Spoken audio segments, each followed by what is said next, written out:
part of KG Radio Network.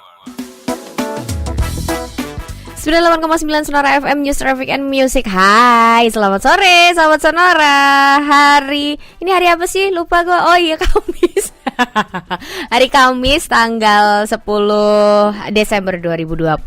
Jam 4 berarti waktunya Grace Cantona untuk menemani Anda di Sonora Sore. Tapi sore hari ini spesial nih sahabat Sonora, karena di jam 4 sampai jam 5 ini nanti saya akan ada di segmen Diatops Culinary Club ya, di sore hari ini. Dan kita akan ngobrol-ngobrol seputar kuliner-kuliner Semarang. Tapi gak cuma itu aja, ada banyak yang bakal kita obrolin sore hari ini bersama 3 narasumber kita yang sekarang sudah terhubung ya via Zoom dengan saya di sini. Yang pertama ada Mbak Vianda Laksvita Putri selaku manajer brand new Diatops. Selamat sore Mbak Vianda. Sore Mbak. Sehat ya Mbak Vianda ya? Sehat, alhamdulillah. Gimana Mbak Grace? Sehat? Sehat juga Mbak, semoga sehat terus lah ya Mbak Vianda ya. Terus iya. Yang selanjutnya juga kita sudah ada bergabung dengan Mas Iwan Kurniawan. Ini beliau selaku lokal area marketing profesional PT Daria Varia Laboratoria. Selamat sore Mas Iwan. Oke, Mas Iwan bisa di unmute dulu mungkin? Oke. Gimana nih? Oke, selamat sore Mbak Grace. Sore Mas Iwan. Lupa terus ya kan? Iya, sehat ya Mas Iwan ya? Ya, sehat semuanya. Alhamdulillah. Oke, dan yang ketiga nih narasumber kita untuk sore hari ini adalah Cici kesayangan kita semua. Salah satu yang selalu meracuni saya dengan makanan-makanan yang selalu diupdate Instagramnya. Ada Civinali. Selaku Civinali ini ya, siapa sih yang nggak kenal gitu orang Semarang ya, yang suka ngeliatin Instagramnya, yang setiap Civina ngepost pasti langsung beli karena langsung lapar. Gimana Ci, sehat ya Ci ya? Kenapa sehat-sehat? Gimana Grace, apa kabar? Ya sehat juga sih, syukur. Oke, nah sebelum kita ngobrol-ngobrol sore hari ini ya, nanti kalau misalnya sahabat Sonora mau tanya juga bisa gitu ya. Jadi kita juga sudah menyediakan merchandise untuk 3 orang penanya sore hari ini. Kalau misalnya mau tanya bisa langsung aja ke WhatsApp di 0811259899 atau bisa di Instagram di @sonora_Semarang. Nah, sore ini saya pengen ngobrol dulu sama Civina gitu ya, yang mungkin hobinya makan, review-review. Enak loh, orang makan ya kan, review makanan dibayar lagi, ya kan sih, bener kan? Tapi awalnya gimana sih seorang Final ini bisa akhirnya terjun gitu, nyemplung di dunia kuliner? Kalau awalnya sebenarnya memang aku suka makan ya dari kecil. Keluarga tuh memang hobi kuliner. Misalnya pergi ke luar kota juga kita bukan nyari destinasi wisata di kota itu, tapi kita nyarinya kuliner di kota itu gitu. Jadi memang hobi makan gitu. Nah, kebetulan pas berapa tahun lalu kan udah mulai sosial media nih ya, ada platform untuk kita share kan.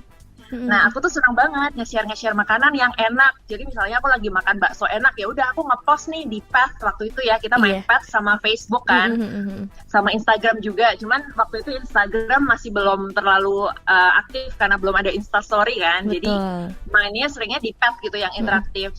Udah, terus mulai teman-teman ikutan nyobain yang aku cobain dan kok cocok, jadi kayak kita satu selera gitu sama teman-teman. Nah, cuman masalahnya waktu aku tuh kan kerjanya di Jakarta nih dulu.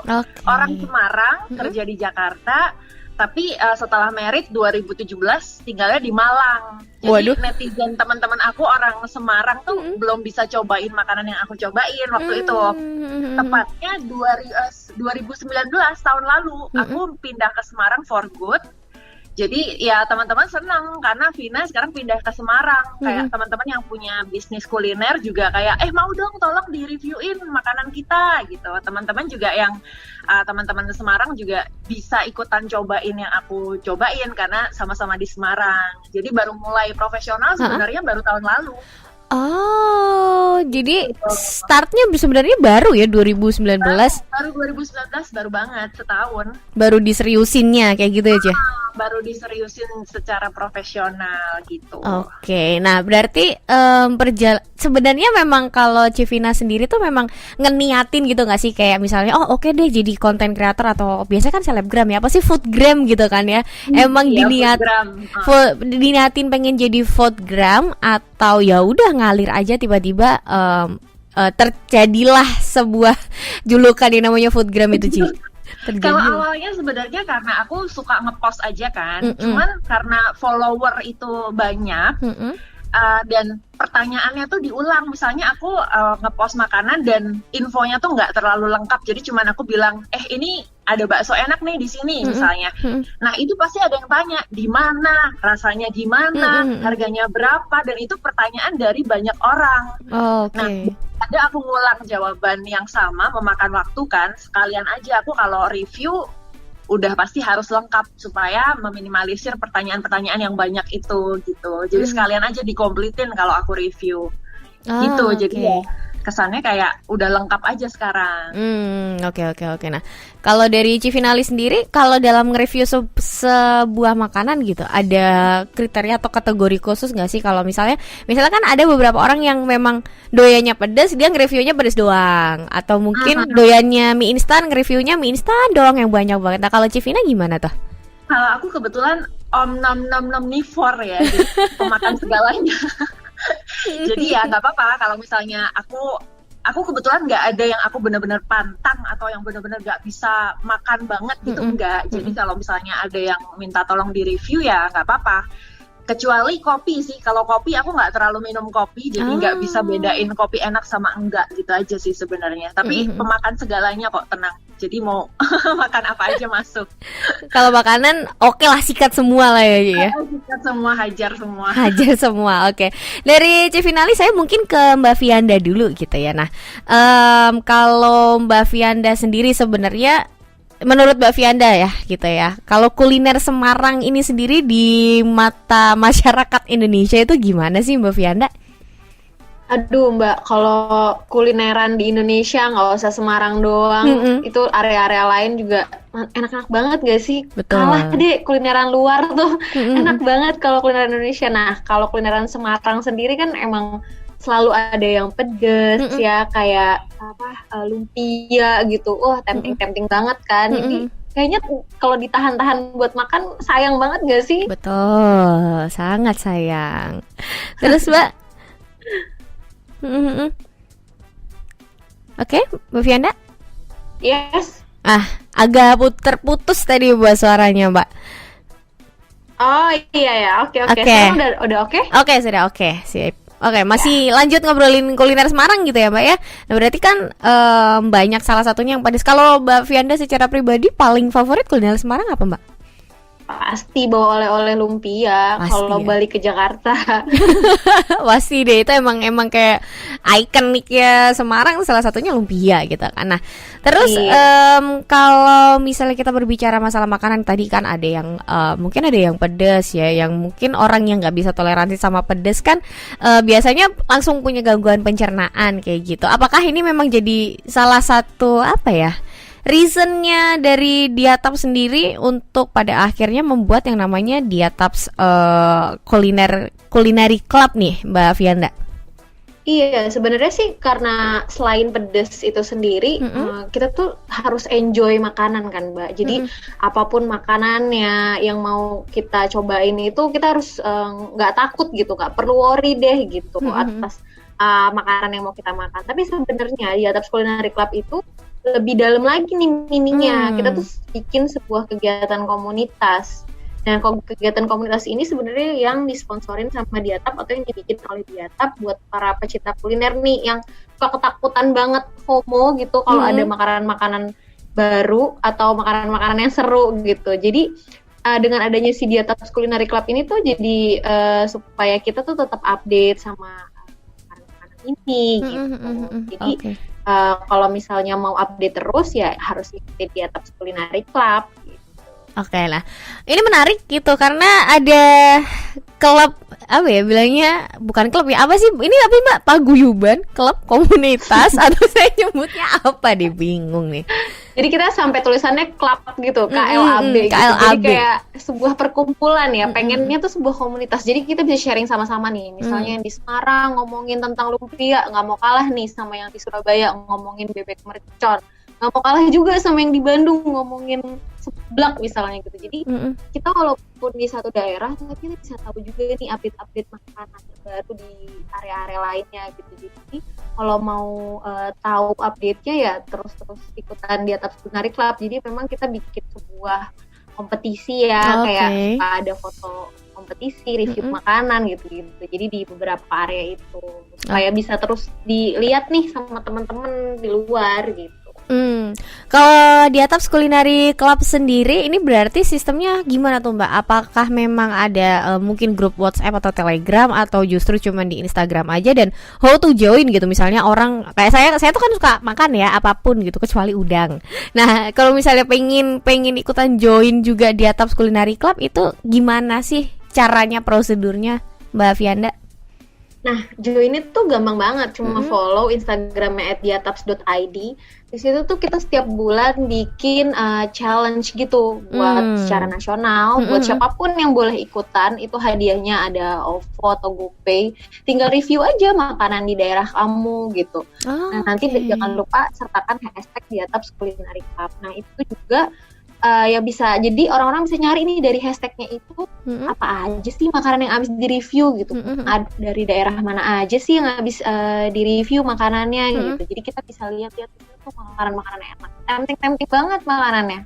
Oke, jadi memang mungkin selain menambah kasanah makanan Nusantara gitu ya, makanan Indonesia, karena ini berarti nasional ya, seluruh daerah di Indonesia ya Mbak Fianda ya? Iya, benar banget Mbak Grace. Ih, luar biasa. Menarik loh sahabat Sonora, sore-sore ngomongin makanan lagi, apalagi makanan Semarang.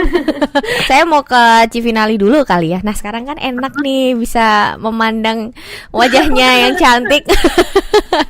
Ci, sebagai seorang foodgram gitu kan ya, seberapa penting sih sebenarnya foto ataupun video dari makanan yang akan direview gitu ya? Apakah memang sepenting itu sampai harus benar-benar menggiurkan gitu, menggugah selera, Ci?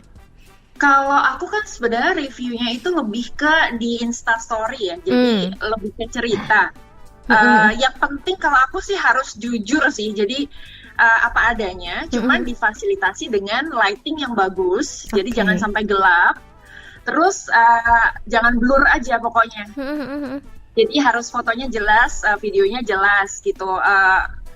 Nggak perlu harus, kalau menurut aku ya, kalau untuk review ya memang kita harus apa adanya, sesuai penyajian dari tokonya atau brandnya, dari restonya gitu. Kecuali memang untuk kebutuhan photoshoot produk. Nah kalau gitu boleh pakai properti, boleh pakai hiasan-hiasan ditambahin supaya memang menggoda kalau untuk iklan ya. Tapi kalau menurut aku untuk review harus sejujur-jujurnya. Jangan sampai misalnya roti coklatnya dikit ditambahin coklat banyak gitu. Nah itu kasihan yang nonton dong, kasihan yang nonton, karena bisa kayak menjerumuskan lah, menipu. Kalau memang misalnya contohnya coklatnya sedikit ya kita bisa bilang, justru malah kita bisa ngomong ke restonya atau yang jual, ini kenapa coklatnya sedikit, menurut aku ini terlalu sedikit, bisa dikomunikasikan. Jadi kita bisa tahu sudut pandang dari yang jual, bisa jadi karena mungkin harganya budget murah, atau memang kita buat sedikit supaya nggak terlalu enak, nggak terlalu manis. Nah itu jadi nanti bisa jadi bahan review sih menurut aku gitu. Tapi intinya harus jujur, jangan ditambah-tambahin. Jangan ditambah-tambahin, itu yang paling penting. Berarti termasuk untuk foto atau videonya ya Ci ya, berarti nggak yang terlalu diedit banget gitu kan ya? Iya, kalau aku sih mendingan jujur aja. Kecuali untuk kebutuhan properti syuting ya, memang harus pakai properti ya udah nggak apa-apa gitu. Tapi kalau review menurut aku harus yang sejujur-jujurnya. Review ya emang itu yang paling penting gitu. Kita ngikutin seorang influencer di sosial media tuh juga cari review yang jujur ya sebenarnya ya, bukan yang dibagus-bagusin. Sama pemakaian filter itu jangan terlalu mengubah warna. Karena sekarang ada kan filter yang warna hijau tuh nggak keluar. Iya, betul. Nah, jadi kalau misalnya pas review sayurnya jadi nggak menarik gitu. Jadi mendingan warna yang biasa aja, atau yang memang accentuate warna sih malah lebih bagus sih. Tapi jangan yang mengubah warna banget gitu. Betul sih, sebenarnya hampir sama ya antara review makanan sama kosmetik tuh, yang penting jangan terlalu ngerubah warna. Kayak gitu kan ya. Betul-betul. Nah, tapi Ji, kalau berarti kan ini selama mungkin setahun lebih gitu ya, benar-benar menseriusi dunia foodgram ini. Pernah nggak atau apa sih yang biasanya jadi kendala waktu lagi kulineran gitu atau lagi review biasanya, Ci? Kalau kendala sih, kalau sekarang ya kita ngomongin di era COVID, pandemi, aku kendalanya lebih ke pemilihan makanannya sih sama vendor atau restorannya. Aku lebih pilih yang memang higienis, sama yang protokolnya bagus gitu. Karena kalau enggak ya berarti aku jadi nggak berani review.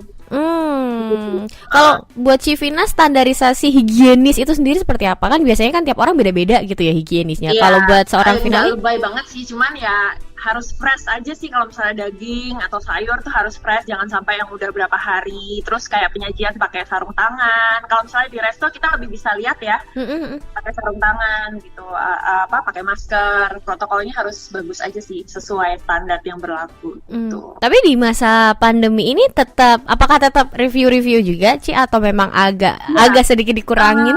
Kemarin itu justru waktu awal-awal COVID ya, Maret sampai Juni itu baru aku malah mulai bantu-bantu UMKM sih untuk review. Tapi aku naikin SNK-nya juga, jadi ada syarat dan ketentuannya juga. Jadi jangan sampai asal aku upload, maksudnya standarnya dia secara kebersihan, secara kualitas nggak bagus gitu. Jadi aku pasang standar juga sih. Tapi memang tujuannya dari awal, dari pandemi ini aku memang pengen bantu UMKM untuk yang kayak dikirim aja. Jadi aku reviewnya pun juga dari rumah, karena kita waktu itu sempat nggak boleh keluar-keluar kan. Betul. Jadi aku reviewnya di rumah. Tapi ya itu syaratnya harus aku bisa meyakinkan ke follower juga kalau ini bersih, kalau ini aman gitu. Tapi kalau sekarang udah mulai berani dining out atau mulai September Oktober kemarin aku mulai cari-cari visit resto sama cafe juga, tapi ya yang protokolnya bagus juga. Kalau nggak berani sih. Belum berani dan emang sebenarnya jangan dulu lah ya, Ci, ya, sampai pandemi ini kelar lah ya. Nah, tapi kalau misalnya ngobrolin seputar makan, apalagi tadi Civina bilang aku tuh omnivore, semuanya dimakan. Pernah nggak sampai punya pengalaman kayak akhirnya pencernaannya bermasalah atau kayak mungkin masalah kayak diare gitu? Itu pas kapan tuh? Banget. Ini terburuk seumur hidup. Jadi aku pernah nge-review makan di salah satu resto barbecue. Jadi daging ya. Daging mentah terus kita bakar-bakar sendiri ceritanya. Kebetulan badan aku ini reaktif. Jadi kalau misalnya aku kena alergen atau misalnya ada makanan yang nggak fresh atau apa, itu badan langsung bereaksi. Dan ini tuh langsung banget, jadi udah pasti fix karena ini sih dagingnya nggak fresh. Jadi aku waktu itu setelah selesai makan, aku tuh nggak pusing, dan malamnya itu diare sehari itu aku sampai masih inget ya sekarang 27 kali. Oh my god. Benar-benar parah. Dan itu karena aku takut ke rumah sakit ya, aku takut disuntik, aku takut diinfus. Jadinya aku treatment sendiri, aku beli Diatap. Karena mama papa dari dulu kalau anak-anaknya diare atau keluarga diare, Diatap sih biasanya ya. Aku beli Diatap, terus aku minum Oralit. Aku minum air putih yang banyak supaya nggak dehidrasi. Iya betul. Itu sebenarnya. Terus beberapa hari kemudian, kayak 2 hari 3 hari, frekuensi buang air besarnya udah berkurang. Terus baru aku berani kontrol ke dokter yang temen aku. Aku bilang aku nggak mau disuntik ya, pokoknya kamu cek aja. Dan ternyata aku terinfeksi bakteri. Aduh. Aku lupa antara E. coli atau Salmonella kalau nggak salah, pokoknya 2 itu. Dan temen aku tanya kan, minum apa kemarin? Terus aku bilang aku minum Diatap, terus aku minum probiotik, madu, Oralit apa-apa. Terus dia bilang, oh oke, berarti memang ini penanganannya sudah benar karena Diatap ada obat untuk antibakterinya atau apa gitu. Oke. Jadi udah 3 hari, terus ya udah sekarang tambah picky banget kalau mau makan daging mentah, sayur mentah, aku harus benar-benar memastikan tuh resto bagus. Bener, karena kalau apalagi kalau yang sistemnya barbecue kayak gitu kan kita kan emang harus ngegrill sendiri gitu. Dan dagingnya kan udah disajikan di depan meja kan, itu mungkin teroksidasi atau kena kuman, bakteri, kita nggak tahu, udah nggak fresh, udah berapa hari juga nggak tahu. Bener, Tiba-tiba bener. badanku langsung bereaksi Aduh. beberapa jam setelah itu. Nggak bisa bayangin 27 kali loh ya itu dalam Ingat aku jumlahnya, karena aku hitungin. Wow. Wow, tapi untungnya ada diatap sih ya waktu itu, memang langsung pertolongan Bener, pertamanya. ini no hoax ya, beneran aku pakai diatap dan Oralit, minum air putih yang banyak. Itu emang penting banget sih pencegahan pertama nih. Nah, ini menarik gitu ya Mbak Vianda, kita tadi dengerin ceritanya Civinali, ternyata pernah sampai sehari 27 kali, saya bayangin aja udah nyeri sendiri. Iya, sama saya juga jadi dengar ceritanya jadi nyeri juga. Iya kan ya. Nah, tapi kalau misal dari Mbak Vianda sendiri gitu ya, ada nggak sih sebenarnya caranya buat mencegah diare ketika kita nih kulineran, apalagi mungkin waktu ke luar kota gitu kan, biasanya wisata kuliner tuh. Nah, ada nggak dari Mbak Vianda ini tips mencegah diare ketika kulineran nih Mbak? Nah, sebenarnya tuh bener banget. Apalagi masa tadi dengerin Mbak Finali ya, itu dalam masa pandemi kayak gini tuh bukan cuma diare sebenarnya yang kita takutin, tapi ya tadi virus yang di luar sana itu yang sedang bergerak sekarang itu. Jadi emang mesti pertama pilih-pilih dulu tempat makannya. Itu dari segi kebersihan ya. Kita harus cek dulu, maksudnya apakah memang ya nggak mesti yang emang bersih banget, tapi at least dia menerapkanlah health protokolnya untuk social distancing kepada karyawan-karyawannya dan juga kebersihan terhadap si dapurnya itu gitu. Dan nah kemudian juga nih kalau misalnya makanan pedas tuh wah udah nggak bisa ditahan deh gitu kan ya. Betul. Makan aja lah ya kayak tagline-nya di Ataps gitu. Aja lah ya. Nah nanti kalau misalnya sampai terjadi diare gitu, baru deh kita minum di atap. Nah jadi sebenarnya cara mencegahnya adalah lebih ke tempatnya dulu dan kemudian pemilihan makanannya dan selalu sediakan di rumah. Oke, nah tapi sebenarnya diatap sendiri tuh kandungan yang ada di dalamnya apa sih Mbak? Maksudnya kok bisa sampai seampuh itu gitu loh untuk mengatasi diare? Nah, kandungannya tuh cuma satu ingredient sebenarnya Mbak, namanya activated atau Pulgit. Itu apa tuh? sebesar 600 mg per tablet. Jadi itulah yang bisa menyerap racun dan bakteri di usus dan mengeluarkannya berbarengan dengan fesesnya. Tapi itu semua jadi tadi kita udah makan yang pedes-pedes, juga kita makan mungkin yang tadi Mbak Finali rasakan gitu ya, ada bakterinya gitu, jadi ya itu diserap semua sama diatap. Memang kita kerjanya seperti itu Mbak gitu. Nah kalau sekali minum itu memang 2 tablet. Jadi kan kaget gitu. Kalau sekali minum kayaknya 2 tablet kebanyakan. Nggak, memang untuk dosisnya sendiri memang 1 kali minum 2 tablet. Oke, jadi memang sekali minum 2 tablet ya untuk dosis penggunaannya. Nah, tapi kalau untuk ibu hamil, ibu menyusui ini aman nggak Mbak? Sama mungkin kan biasanya kalau kita minum obat kan ada efek samping gitu ya, kayak mungkin ngantuk atau mungkin apalah kayak gitu. Nah kalau di atap sendiri ada nggak efek sampingnya yang ditimbulkan gitu? Nah karena diataps ini juga cuma 1 ingredient, activated atau Pulgit itu aman banget, bisa digunain sama ibu hamil dan ibu menyusui. Kadang tuh ya kalau ibu hamil kan juga suka diare gitu ya, betul. Aman jadi.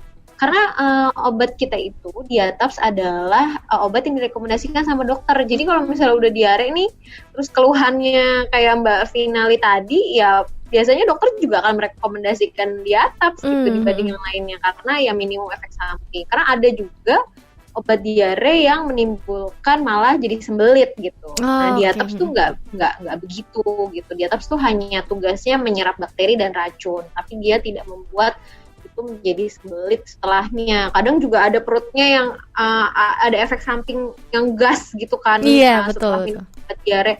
Nah diataps tuh nggak ada efek samping seperti itu. Jadi aman banget digunain ibu hamil sama ibu menyusui. Oke, menarik ya Sobat Sonora. Jadi sekarang udah nggak ada alasan lagi buat takut-takut misalnya mau kulineran yang pedes. Saya tuh salah satu orang yang rada bandel gitu, punya asam lambung tapi doyan banget makan pedes. Jadi kalau nggak makan pedes terus saya kayak gimana gitu ya. Jadi aman lah sekarang karena udah ada diataps ya. Oke, nanti kita ngobrol-ngobrol lagi. Dan saya masih mau ingetin, sebenarnya udah ada beberapa nih yang masuk pertanyaan. Mungkin nanti segmen setelah ini ya, kita akan bahas pertanyaan-pertanyaan yang sudah masuk. Tapi untuk Anda nih sahabat Sonora, kami masih tunggu di 0811 2598 989. Atau bisa juga langsung ke Instagram di @sonora_Semarang. Nah, saya mungkin ke yang paling ganteng di antara kita semua ya sore hari ini. Mas Iwan. Ya. Mas Iwan nih dari tadi hanya menyimak, senyum kayak. Saya pengen tanya-tanya ke Mas Iwan nih, karena tadi kan kita sudah mengulik gitu ya tentang produk Diatops ini sendiri yang ternyata activated antapulgit itu tadi benar ya, yang kandungannya satu-satunya yang itu bisa membantu untuk meredakan diare seperti itu. Nah, kalau produk Diatops sendiri Mas, ini bisa dibeli di mana aja? Terus kemudian rate harganya atau range harganya di kisaran berapa sih Mas? Ya, terima kasih Mbak Grace. Jadi begini, untuk Diatops ini sendiri ya, Diatops sendiri ini adalah termasuk obat untuk diare yang cukup lama di Indonesia. Jadi secara distribusinya atau kita harus mencari kemanapun kita lebih gampang. Di toko obat pasti ada, di apotek pasti ada, ya. Kemudian di minimart ataupun di supermarket yang ada di situ ada counter obatnya kita ada.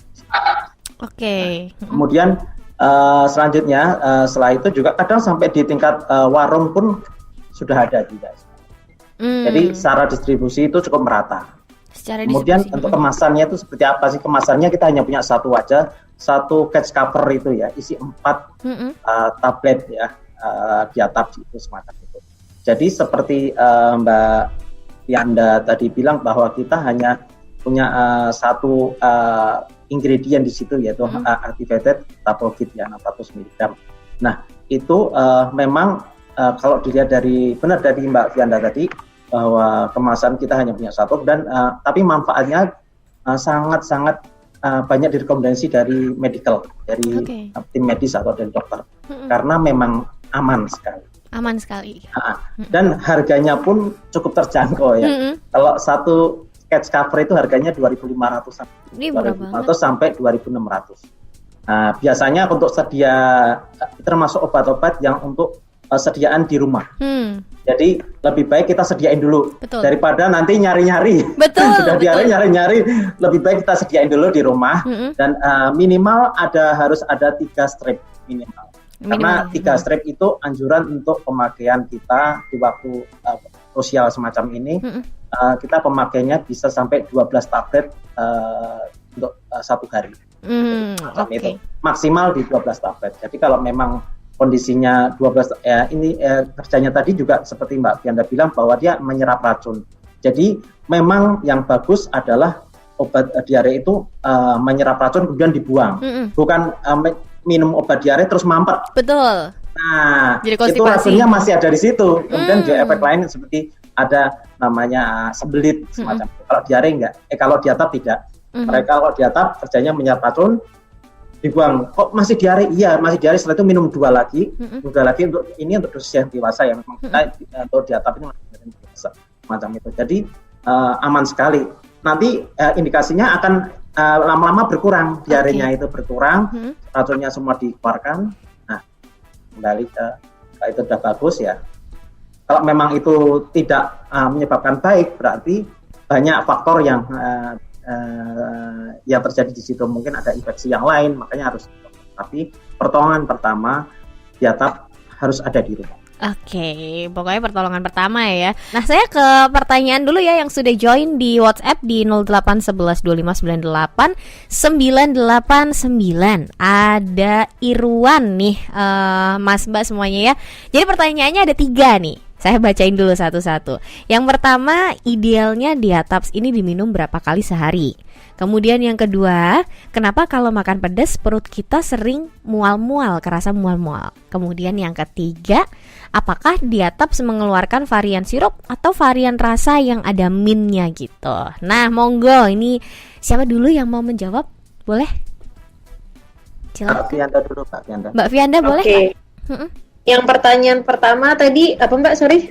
Idealnya kalau Diatops itu diminum berapa kali sehari? Oh, idealnya diminum itu satu tablet tadi maksimum 12 tablet. Tapi setiap 4 jam sekali itu kita boleh minum 2 tablet. Jadi 4 jam sekali masih diare, kita tambah lagi 2 tablet, kita minum lagi 2 tablet, kemudian 4 jam lagi kita minum lagi 2 tablet, maksimum 12 jam. Maksimum 12 tablet, sorry. Maksimum 12 tablet berarti mungkin dalam sehari maksimum 6 kali ya, Mbak ya? Iya benar, setiap 4 jam sekali. Setiap 4 jam sekali. Oke. Terus kemudian yang kedua, ini kenapa kalau misalnya makan pedas perut kita tuh sering kerasa mual-mual nih? Nah, kalau misalnya pedas itu saking, karena tadi ada capsaicinnya itu. Pedas itu mengandung capsaicin, si cabenya itu kan. Jadi kalau misalnya terlalu banyak, dan zaman sekarang tuh mukbang gitu nggak sih? Betul. Ya, jadi saking banyaknya itu bukan cuman kita makan pedasnya aja yang bikin mual, tapi makan banyaknya dan itu membuat ada gas di dalam perut. Oke. Jadi mungkin mualnya tuh disebabkan dari itu ya, yang berlebihan gitu kali ya Mbak ya, makan yang berlebihan itu. Sama ya? Gasnya itu sih Mbak, mungkin ada makanan yang mengandung makanan pedas yang bergas gitu. Betul. Nah tadi Mbak Vianda sempat ngomong mukbang, saya penasaran Civina pernah mukbang juga nggak ya kira-kira? Untuk seorang finali mana nih Civinanya? Oke. Nah boleh di unmute mungkin mic-nya. Nah, Civina pernah mukbang nggak? Pernah. Tapi sampai yang mungkin mengganggu. Pernah, cuman ya nggak yang terlalu banyak banget sih. Aku paham kapasitas perut. Nggak sampai menimbulkan gangguan pencernaan ya, tapi ya. Iya, nggak sih untungnya. Untungnya enggak. Oke. Terus ini tadi masih di pertanyaan yang sama dari Irwan ya. Apakah Diataps akan mengeluarkan varian sirup atau varian rasa yang mint kayak gitu? Monggo Mas Iwan. Untuk sekarang sih sebenarnya belum ada prospek untuk kita bikin yang format sirup atau memang formatnya rasa lainnya gitu ya. Karena activated Attapulgite sendiri itu adalah sejenis arang karbon.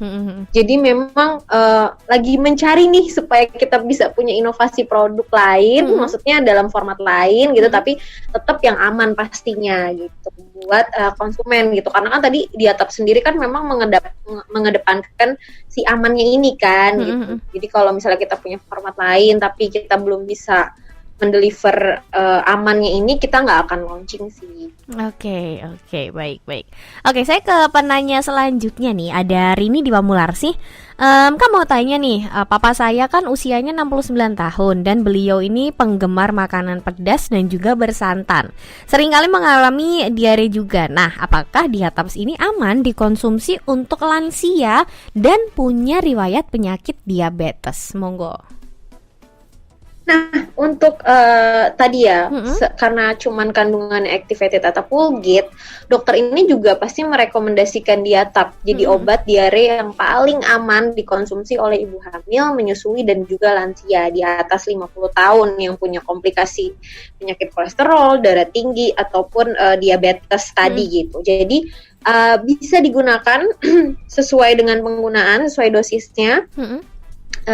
Tapi kalau misalnya sampai 3 hari diare tidak kunjung reda, itu mungkin adanya komplikasi, adanya virus lain atau bakteri lain yang memang harus butuh antibiotik, penanganan antibiotik atau dokter lebih lanjut. Oke, jadi cukup jelas ya untuk ini. Oke. Selanjutnya ini ada Riri ya, mau tanya ke Kavina. Saya nih punya alergi terhadap beberapa jenis bahan makanan, tapi pengen banget jadi reviewer makanan. Gimana ya Ci tipsnya gitu? Gimana tuh Ci?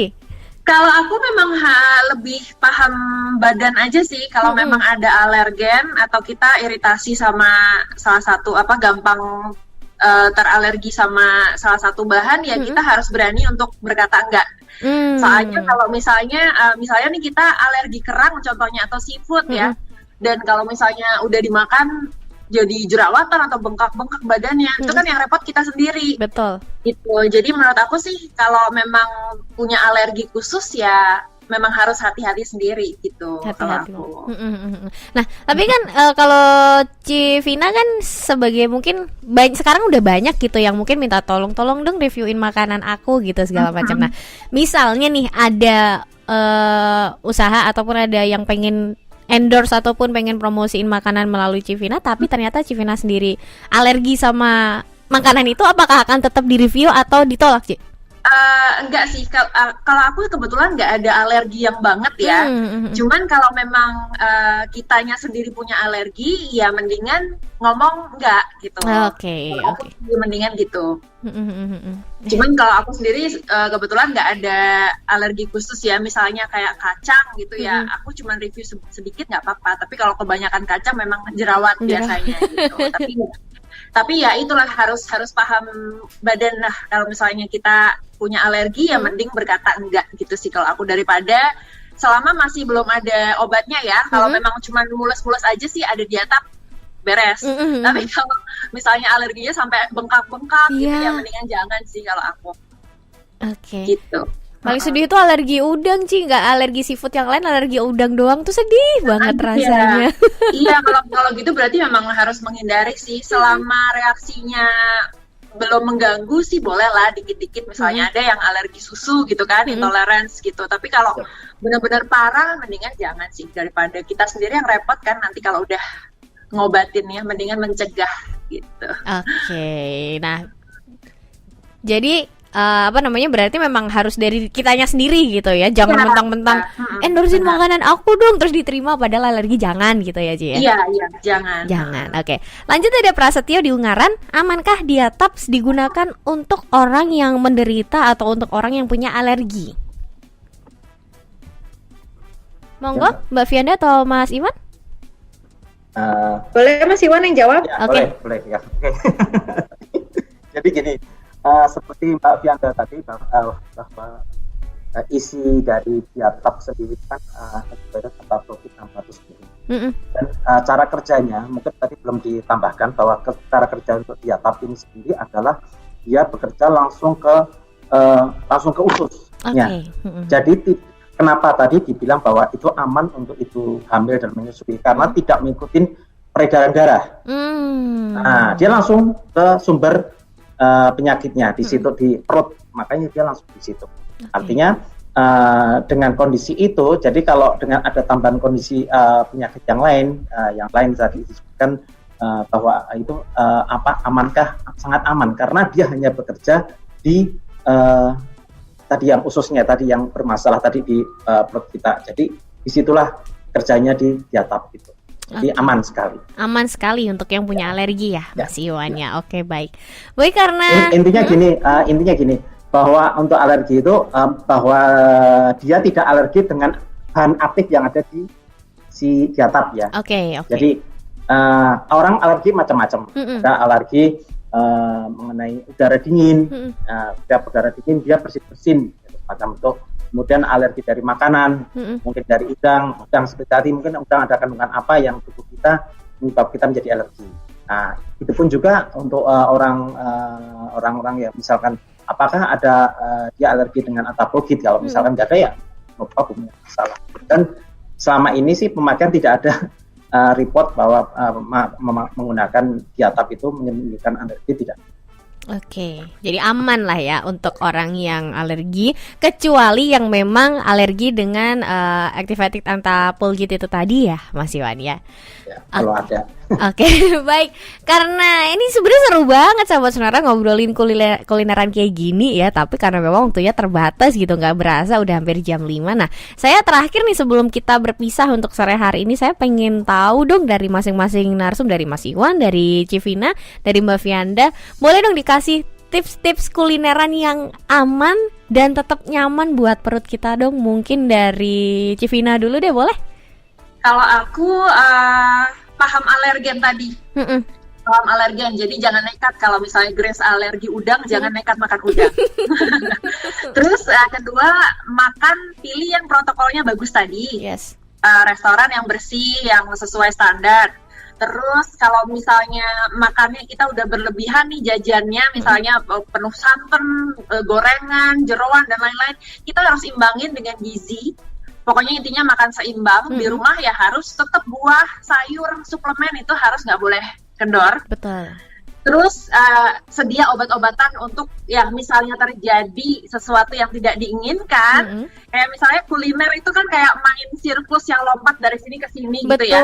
Betul. Kita udah tahu resikonya, tapi kita tetap makan kan. Nah, obat seperti Diatap itu berfungsi sebagai jaring pengamannya. Jadi misalnya amit-amit terjadi sesuatu yang tidak diinginkan, kita jatuh, nah itu obat udah siap nangkep gitu loh. Betul. Gitu, jadi harus ada lah obat di rumah, suplemen, makan sehat juga harus tetap seimbang. Kuliner boleh jalan tapi gizi jangan lupa. Gitu. Mantap, gizi. Kuliner jalan terus, gizi jangan lupa. Jangan lupa juga bawa Diatap kemana-mana ya Ci ya gitu ya. Benar banget, harus punya di rumah. Oke, terus saya ke Mbak Vianda, mungkin gimana Mbak tips untuk kulineran yang aman dan nyaman nih? Nah, tips kulineran buat aman dan nyaman selama di rumah aja, aku setuju banget sama Mbak Finali nih, sebagai pakar kulineran ini. jadi aku setuju banget sama suggestionnya. Cuma nambahin aja sih sedikit, karena kita di rumah aja, jadi kalau misalnya GoFood atau GrabFood itu juga boleh banget tuh coba-coba, tapi lihat juga kan di situ ada bintangnya, juga ada reviewnya gitu. Kita lihat dulu protokolnya seperti apa buat kita nyoba gitu. Nah, jangan lupa juga pastinya untuk biar nggak ketinggalan update-update dari per dunia makanan ini. Jadi follow terus tuh IG-nya Diatap Culinary Club. Dan juga nih kayak Mbak Finali ini cocok banget nih buat di follow juga gitu. Jadi kita jadi nggak ketinggalan update makanan kan. Gitu. Takut banget kalau misalnya ketinggalan makanan di sana udah makan ini, udah nyobain ini, tapi kita masih kayak belum nyobain gitu, sedih sendiri. Jadi emang harus tetap nyobain sih makanan-makanan itu, dan selalu sedia Diatap, makan aja lah ya. Jadi kulineran seru, nggak pakai ragu juga pastinya. Asik banget. Jadi kalau Diatap kan ini mengikat racun-racun yang ada dalam pencernaan. Kalau Civina nih menebar racun makanan ya di Instagram. Benar banget. Bener banget. Oke, the last but not least Mas Iwan, monggo Mas. Oke, semua udah disebutin ya. Jadi gini aja, pada dasarnya kita harus kondisi sekarang apapun yang kita lakukan, kita harus tips apa yang kita punya kita harus kita jalankan, maksudnya kesehatan, jaga kesehatan sekarang ini ya. Tapi kalau tadi saya bilang kalau kena diare jangan ragu untuk menggunakan Diatap. Saya pesan sponsor yang terkuat ini. Nah, jaga sediaan tolong obat Diatap ini termasuk obat yang harus ada di rumah. Jadi harus sedia. Jadi sedia setiap saat jika dibutuhkan sudah ada, dan harganya pun terjangkau, mudah didapatkan di mana aja ya. Dan ini termasuk salah satu yang direkomendasikan sama dari tim medis. Itu saja. Oke, thank you banget. Luar biasa perbincangan di Diatap Culinary Club sore hari ini, sahabat Sonora. Sekali lagi terima kasih banyak untuk Mbak Vianda Laksvita Putri, untuk Mas Iwan Kurniawan, dan juga untuk Ci Finali ya. Bincang-bincang kita sore hari ini luar biasa banget. Pokoknya sehat-sehat terus ya. Sehat terus, sahabat Sonora. Sehat terus. Semangat terus, pokoknya terjang aja makan apa aja gitu ya. Yang penting selalu sedia Diatap pastinya. Terima kasih banyak teman-teman. Dan sahabat Sonora, jangan kemana-mana ya. Sahabat Sonora jangan kemana-mana karena saya akan menemani sampai jam 7 malam nanti. Jadi stay tune terus di Sonora Sore.